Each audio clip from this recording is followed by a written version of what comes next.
Good morning. You listen to FloorDaily.net, and I'm Kemp Harr. This morning, my guest is Drew Hash, the CEO of Southwind Floors. Drew, how you doing? I'm doing great, Kemp. Good morning. Called you on a Monday morning. Sure. I love what it says on LinkedIn. It says you're passionate about flooring. You've got a lifetime career in flooring. I want to talk to you, though, about this FEI Group meeting that happened this weekend. We'll get back to that in just a second. First, you've been CEO at Southwind for 2.5 years.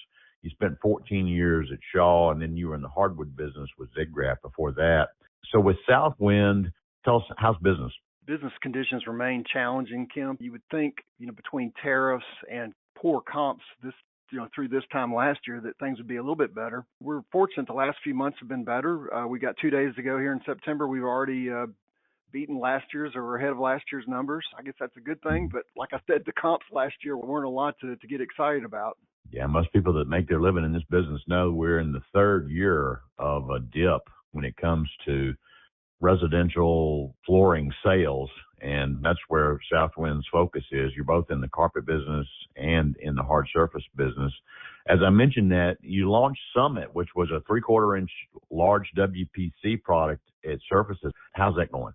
Well, I'll tell you, that's something I'm really proud of, not our teams to come up with the idea and then how well the product's doing for us. It's just because it's unique.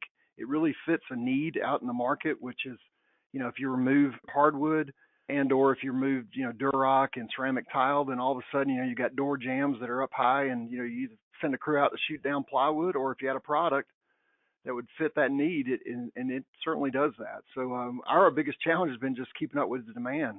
We just can't get it in fast enough. And I don't normally say that about any new product. It normally takes it a good bit of time for you to see something like that. But this has been a great product. Okay. Now, I know Saturday afternoon you just got back from San Diego, this annual meeting for the FEI Group. A long time ago was known as Floor Expo. Most people know, Dave Giesling was one of the founders of that organization, and they continue to meet every year and provide a lot of things to think about when it comes to not only being in the contracting business, but also just, managing, working with people and things like that. What were the highlights of that meeting?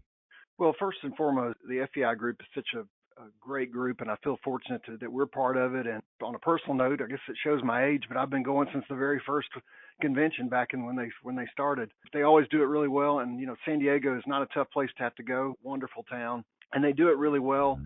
Not only on the first evening, they always have what they call Supply Connect, where that's our opportunity to really intermingle with the customers in our space, and that's always well attended and good chance to catch up with folks. The next 2 days are about education. That's what we did day 2, and they have a keynote speaker who was an economist with Zonda, which is part of Hanley Wood. Her name is Allie Wolf, and she gave a great message on just what kind of the conditions are and what she sees going forward. Can you give us a couple highlights on that? Number one, a little bit higher than what we hear as far as 2025, and when I mean higher, starts are off. She said 13% year to date, and she feels like that looking forward for new construction next year, she believes they'll be off another 4.5% next year, just on new home construction. Mm-hmm. On the remodel side, she actually gave some good news. She felt like the spending in that sector would actually be better in 26. So she predicted it'd be up over 7% next year in the remodel space. So that's at least some good news, but it sounds like new construction is going to be what it's going to be for a while. Interesting. We'll have to wait and see on that. It's hard to predict because it's going to be based on interest rates and affordability, I think. These folks that study this know better than I do. But I want to end up with one more little news story. It's our news story today. Former associate of yours, somebody you've known for a long time, Randy Lovelace, has acquired a nice little flooring outlet store called Nantahala Flooring Outlet in Franklin, North Carolina, right? Yes, sir. And I'm really excited for both Randy and Brett Perkins, who's his partner. It's kind of a homecoming for Randy because he worked on that site for many, many years when it was Ziggraf Hardwood and Nantahala Lumber, which was part of what he purchased in this acquisition. But this will be great for him. It's going home, if you will. I'm excited again for he and Brett in this new endeavor.